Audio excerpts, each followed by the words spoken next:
Hello साथी हो, नमस्कार सबैलाई। विशेष गरिकन आज तपाईँको समक्ष यो एउटा मैले दबाई लिएर आएको छु। यो चाहिँ निम ओइल हो। तपाईँ राम्रोसँगले देख्नुहुन्छ, हेर्नुहुन्छ यो निम ओइल। अनि यो चाहिँ मिक्सर मसिन हो जसद्वारा चाहिँ स्प्रे गर्नुपर्दछ। अनि यसमा चाहिँ अब यो निम ओइल लगाउनुपर्छ। यो 2 लिटरको बट्टा हो स्प्रे मसिन। अनि यसमा 1 लिटरमा 2 ml को हिसाबले, अनि त्यसरी नै 2 लिटरको पानीमा चाहिँ अब यसमा 4 ml गरेर यहाँ म लाउँदैछु। अनि यसरी लगाएर यसमा यो सबै लगाएपछि चाहिँ अनि यसमा फेरि सेम्पो पनि लाउनुपर्छ, किनभने यो तेलको प्रडक्ट हो।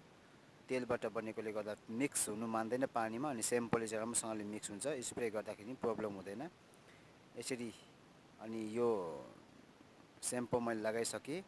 अब यो सेम्पो लगाएपछि यसमा राम्रोसँगले मिक्स गरेर अब यो यसमा यसरी स्प्रे गर्नुपर्दछ, किनभने डल्ले खोर्सानीमा आजकल बहुतै ज़्यादा एकदमै ज़्यादा आएको रोग चाहिँ लिफ कर्ल भाइरस भन्छ, पात डल्लो पर्ने। अनि पात डल्लो परेपछि चाहिँ फल पनि फल्दैन, फुल्दैन पनि, सबै पातहरू पनि यो लाटेर बस्छ। बोटै लाटेर बसेपछि फल फल्दैन।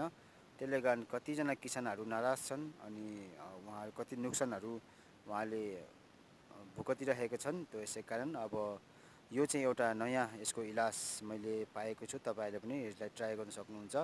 निम ओइलले मगाइकन अनलाइनमा यसो मसिनमा लाएर स्प्रे गर्न सक्नुहुन्छ। यसरी बिहान या बेलुका, एकदमै पानी परेको बर्सातको समयमा चाहिँ होइन, तपाईँहरूले सब गर्न सक्नुहुन्छ। तपाईँहरू यसरी नै अब भिडियोहरू अझै पनि खेती किसानको बारेमा तपाईँहरूले इन्फर्मेसन पाउन सक्नुहुन्छ।